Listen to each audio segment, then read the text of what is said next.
ભુજના ST bus સ્ટેન્ડમાં સગવડનો અભાવ હોવાની વાત સ્થાનિકોએ કરી। ભુજનું નવીન બસ સ્ટેશન મુખ્યમંત્રી ભૂપેન્દ્રભાઈ પટેલના હસ્તે ખુલ્લું મુકાયું છે, પરંતુ આ બસ સ્ટેશનની અંદર સુવિધાઓનો અભાવ છે। ના તો પાર્કિંગની સુવિધા, ડીઝલ પંપ કે સર્વિસ સ્ટેશન નથી।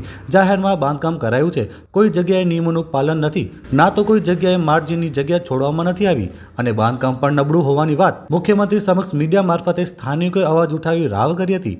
બસ સ્ટેશનના ઓપનિંગના દિવસે સ્થાનિક વેપારીઓને બસ સ્ટેશનથી દૂર ખસેડાયા છે, તો કેટલીક દુકાનો બંધ રાખવા માટે દબાણ કરાયું છે, જેનાથી સ્થાનિકોના રોજગાર પર પણ અસર થઈ હોવાની વાત સ્થાનિક વેપારીઓએ કરી હતી।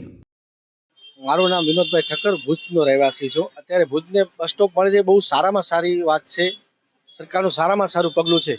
પણ સાથે સાથે તમારા માધ્યમથી સીએમ સાહેબને કહેવા માંગુ છું કે બસ સ્ટોપની અંદર પ્રજા માટે શું સુવિધા રાખવામાં આવી છે, પ્રજાના હિતમાં શું કરવામાં આવ્યું છે। એ બસ સ્ટોપની અંદર ડીઝલ સ્ટેશન નથી, સર્વિસ સ્ટેશન નથી, પાર્કિંગની કોઈ સુવિધા નથી ને જાહેરમાં કોમર્શિયલ બાંધકામ કરેલ છે ત્યાં કોઈ માર્જિન મૂકેલ નથી। કોઈ કયા પ્રકારથી આ લોકોને બાંધકામની મજૂરી મળી છે।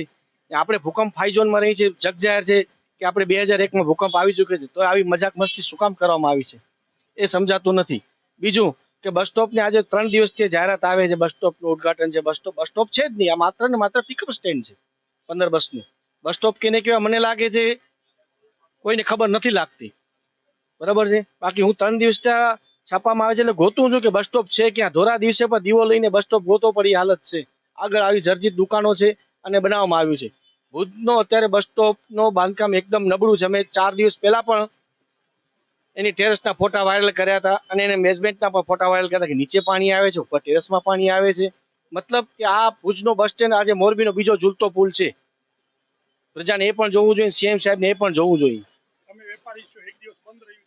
એક દિવસ બંધ રહ્યું છે, મોટામાં મોટું નુકસાન છે। નાના વેપારી રોજા રોજ કમાઈ રોજા રોજનું ખાય છે, એટલે બંધ રખાવાય નહીં।